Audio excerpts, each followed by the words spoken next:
I think what Savannah needs now is the first post-racial mayor, somebody who comes along and leads the city without regard to color, to sex, to race, to anything else. I was ringing bells for the Salvation Army in the mall last week, and I ran into Santa Claus.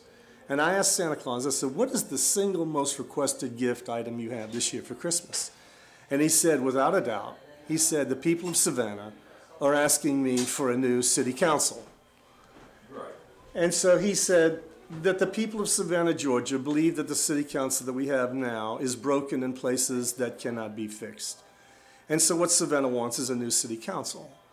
And so Santa asked me what he wanted me to bring, what he wanted him to bring me for Christmas, and I told him that I wanted a gavel. So I'm going to be the next mayor of Savannah, Georgia. And what I want to do is I want to bridge the gap between black and white Savannah, which is now a wider gulf than ever before. And I want to bridge the gap between rich and poor Savannah and the new Savannah and the historic Savannah. Because the challenge, I think, for the next mayor, whoever it is, the challenge for the next mayor is how do you drag an 18th century village into the 21st century? We have a city that preserves its history, and it's preserved for the tourist that comes to this town.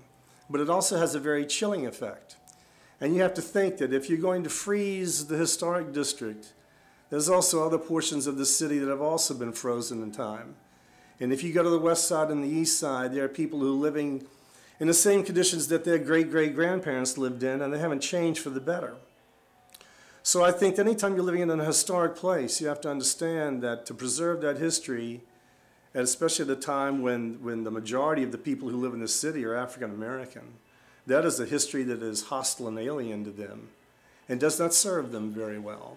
So what I want to be is I want to be the first post-racial mayor, and I want to bridge the gap between black and white, rich and poor, old and new. That's the challenge for Savannah ahead.